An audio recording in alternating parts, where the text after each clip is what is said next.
বড় বড় হোটেল রেস্টুরেন্টগুলোর খাবার এত সুস্বাদু হওয়ার কারণ কি জানেন? তাদের এই স্পেশাল শাহী গরম মশলা। শাহী গরম মশলার কারণে কিন্তু তাদের রান্নার স্বাদ আমাদের থেকে একদম ভিন্ন হয়। এই শাহী মশলা গরুর মাংস, মুরগির মাংস, রোস্ট, বিরিয়ানির স্বাদ আরও দ্বিগুণ করে তোলে। হ্যালো এভরিওয়ান, আসসালামু আলাইকুম। আজকে আপনাদের সাথে শেয়ার করব শাহী গরম মশলা। এখানে শুরুতেই কয়েক রকমের মশলা নিয়ে নিয়েছি, এগুলো একে একে ভেজে নিব।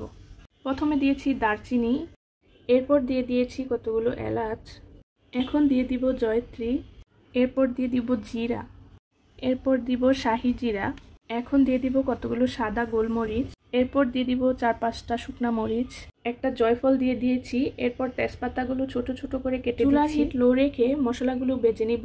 খেয়াল রাখতে হবে মশলা যেন পুড়ে না যায়। ঠিক 2 থেকে 3 মিনিট ভেজে নিব। এই 2-3 মিনিট অনবরত নাড়তে থাকবো যেন পুড়ে না যায় মশলাটা ভাজা হয়ে গিয়েছে, উঠিয়ে নিব। এরপর ঠান্ডা করে একটা ব্লেন্ডারে জারে করে গুঁড়ো করে নিব। এই তো দেখুন মশলাটা রেডি। এই মশলাটা 1 থেকে 1.5 মাস রেখে খাওয়া যাবে, নষ্ট হবে না। আপনারাও ট্রাই করে দেখতে পারেন, ইনশাল্লাহ মাংসের স্বাদ দ্বিগুণ হবে।